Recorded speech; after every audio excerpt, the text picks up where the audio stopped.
Okay, let me just.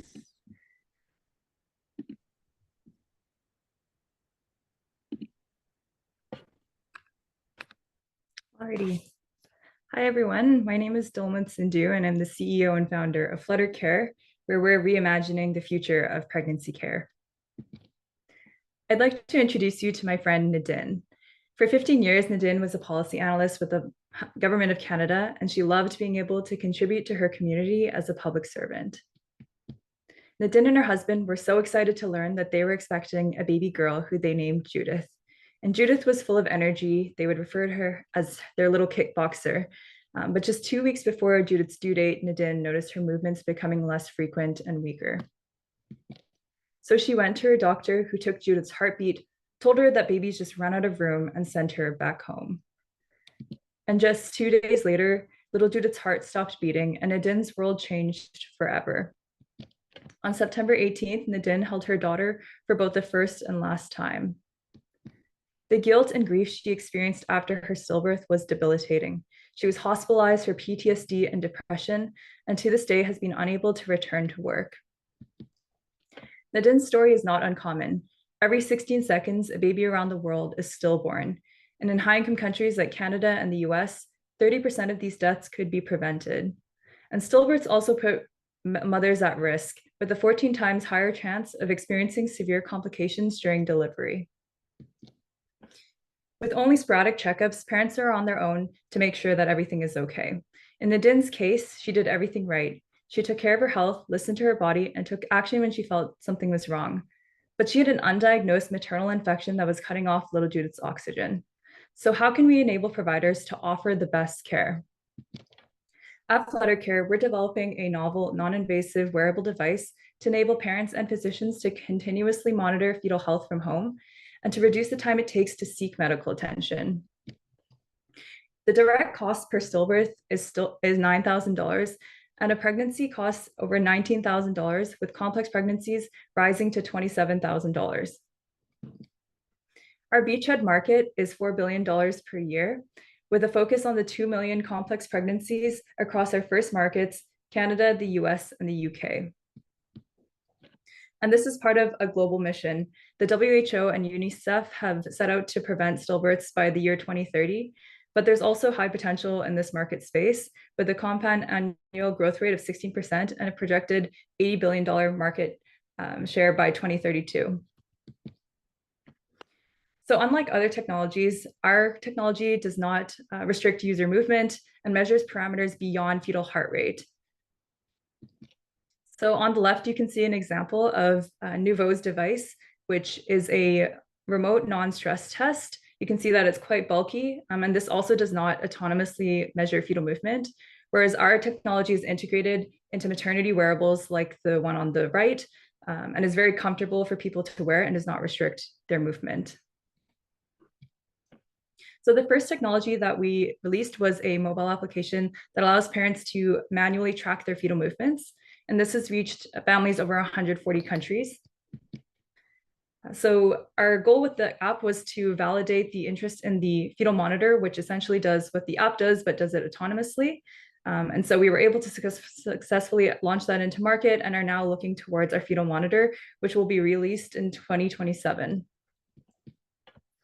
So in terms of our revenue model, our medical device will be $2,000 per device with an 85% gross margin. And we will keep our standalone consumer app as a subscription fee of $5.99 per month with an expected use of at least 5 months per user. So that can include the trimester where they would use the medical device, as well as 1 month before or 1 month after.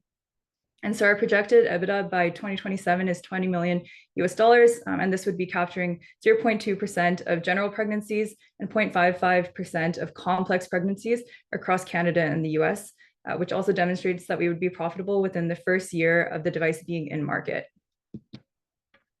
So our go-to-market strategies are a mix of B2B and B2C, as well as B2B2C.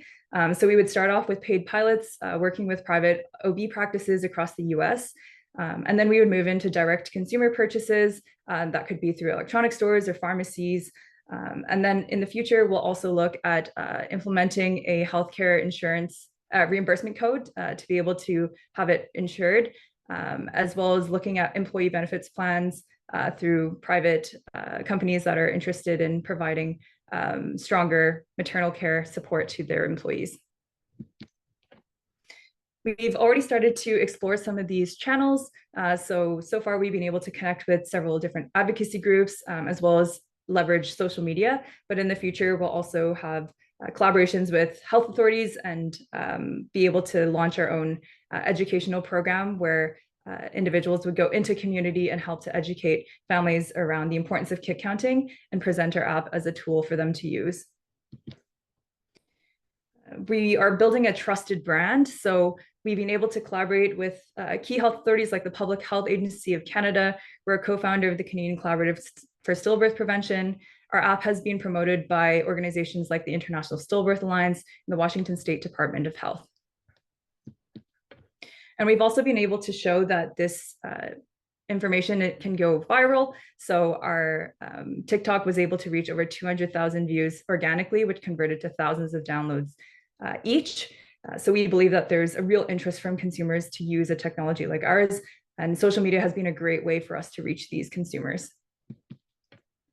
So with our hardware, we have built defensible technology with our patents pending. We have a TRL7 device that has been safety approved for clinical studies. And we've been working with top programs like the Hardware Catalyst Initiative and Techstars, and also been getting continuous support through the National Research Council of Canada, supporting our R&D efforts. So we are a Class 2 de novo medical device. We aspire to complete all of our submissions by the second quarter of 2026, but right now we're in the process of conducting our first in-human study with the goal of starting our early feasibility study in the first quarter of next year. And we're exploring several different clinical sites. So we received interest from the University of Tennessee Medical Center, which was recently ranked as one of the top maternity hospitals in the US. And right now we were just accepted into the Healthy program, where we will be working with St. Joe's Hospital in Hamilton to see how we could set up a clinical site there. And we are a team of engineers. My background is in integrated engineering, and I also have training as a birth doula. My team members have led hardware development at companies like Sanctuary AI and conducted PhD research in biomedical sensors and have numerous publications across medical imaging and image processing. And we're supported by a team of mentors that have taken medical devices to market and companies to IPOs. We're also receiving clinical mentorship from thought leaders like the former Canada Research Chair of Maternal Fetal Medicine. So we are raising $2 million, and this would be to conduct our 3 phases of clinical studies and ultimately get to our regulatory submissions over the next 24 months, with the goal of starting a Series A in the second quarter of 2026. And there is strong potential within this space. We've seen other companies like Owlet and Nouveau going public, and we've also seen big acquisitions from companies like Samsung within the fetal health space. Little Judith's legacy lives on, and we believe that there is hope. As an example, just last year, Nadine and I worked together to successfully advocate for new national fetal health surveillance guidelines. So now in Canada, every family after 26 weeks is to be recommended by their doctor to continuously measure fetal movement regularly. And if they notice any reduction in movement, to then seek medical attention right away. And we're moving towards this individual baseline around fetal movements as opposed to the previously oversimplified guideline of 6 movements in 2 hours. And our technology helps families to do this more easily. Pregnancy is a reminder of what a miracle it is to be human. And so from the very first flutters in your belly to the first time that you hold your baby, we want to help every family have a positive experience. Thank you. Thanks, Dolma. All right, we're going to move right into the feedback because Dolma, I realize, now has a hard stop at 1 o'clock for another pitch she's giving. So Melanie, do you want to kick us off with some feedback for Dolma? Great presentation. I found, like, as you went through, a lot of kind of the questions I had in the beginning were answered. So like initially my question was, is this just an app or is there a device? So you did kind of get to the fact that, okay, there is a device, and the device is actually built into a wearable. kind of a bit later. Some people might be a bit more impatient, but we'll see. One question I do have is in terms of like, how long has the app been out there? Kind of how many downloads are you getting like on a monthly basis? And then once people download it, are they using it for the rest of their pregnancies, or do they just use it for periods of time when maybe they're a bit worried or this or that? Like how sticky is it? Do people just keep using it? And then has it been around long enough to see if people are using it on subsequent pregnancies? So that's just kind of for the app bit. And I know the technology is just in very early development, so we haven't been able to look at that stuff yet. Awesome. Yeah. I guess to answer the question, if it's okay to, or You can okay. answer or not. It's more just like this Okay. would be a question I would have as an investor. Okay. Just in general. Yeah, I think I've taken a note of that for you, Dolma. So it's just like, think about that in your presentation. That might be on other investors' minds as well. Sounds great. Thank you. Okay. Is that it, Melanie? I think for now, yeah, something might come up as Michelle talks. Sure. Okay, great, thanks. Nice Michelle. job, Dolma. That was awesome. There was a lot of information in there, so that was like, that was great. I feel like I would maybe try to pare it down to a few, like fewer slides, and maybe you talked through more. I feel like it was a lot to digest in a short time. But options are to have maybe like two kinds of pitches, like depending on what kind of call you're having with either investors, if you have like a full half hour with them, or if it's a on stage type presentation of like a shorter one. In terms of the competition, I thought it was great to have the graph that kind of showed where Flutter Care was. Something I've seen previously that I found really easy to digest was like a chart of all of them and like check marks as to why it's better. Like, is it different features? Do they not have apps? Like, is their hardware, one of the ones you alluded to is the hardware is a lot more comfortable for pregnant women to wear versus like the other device. So like seeing why it wins in the competition of other ones, maybe just highlight it more than just that one slide showing the two wearables. I thought it was great to show exit strategies. I like that you're already kind of thinking through that whole process. I think as an investor, that's something I like to, it's great to see, and definitely alludes to the founder having like a full picture of their company. And I think just in terms of and this probably builds off Melanie's a little bit, but what does the app do without the hardware? I think would be a question I would have. So yeah, I'll pause there and let Lindy hop in. Thank you. Thank you. Yeah, so thank you. I normally don't get a chance to weigh in with feedback, so I'm happy to say a few things, Dolma. So firstly, fantastic, but I agree there's a lot of information to digest, and so if you can kind of pare it down. I also think, and this is maybe very subjective, but so this is such a hard subject. So for instance, like I know friends who have lost their children, like Nadine, and it is devastating.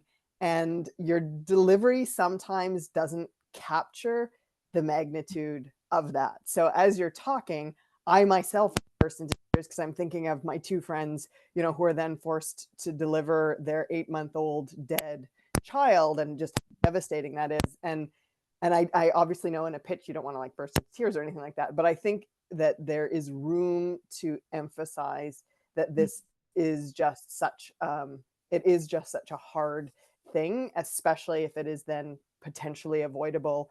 And even if it is not, often mothers are left wondering, did I do something wrong? When I noticed, at that appointment that there was no heartbeat, should I have pushed it further? Or, when I noticed that I hadn't felt a kick in a while, should I have pushed my doctor further? So that's just a very subjective thing to say, that in your delivery, I think there's room to be a little bit more polished. The emotional register goes up and down with the emotional components of your story to create that emotional climax. Yeah, I think that's a really good point. Yeah, especially as you have like a longer pitch, it's hard to like keep it. But I think like once I become like more confident in what I'm like the script as well, or like what I'm going to be saying, then it allows me to kind of really work with that. So I feel most comfortable right now with like 3-minute pitches where I'm like more focused on like that's right, and it allows me that room. But I think that's a really good point that like even throughout a longer pitch, like you want to be able to maintain that. Yeah. Yeah, all great feedback. Okay, we're gonna let you go because you need to get ready for your next pitch, correct? Oh yeah, it's not a pitch. It's like a thing that I have to attend in order to pitch. Okay, Yeah. well. So I can stay for Euban's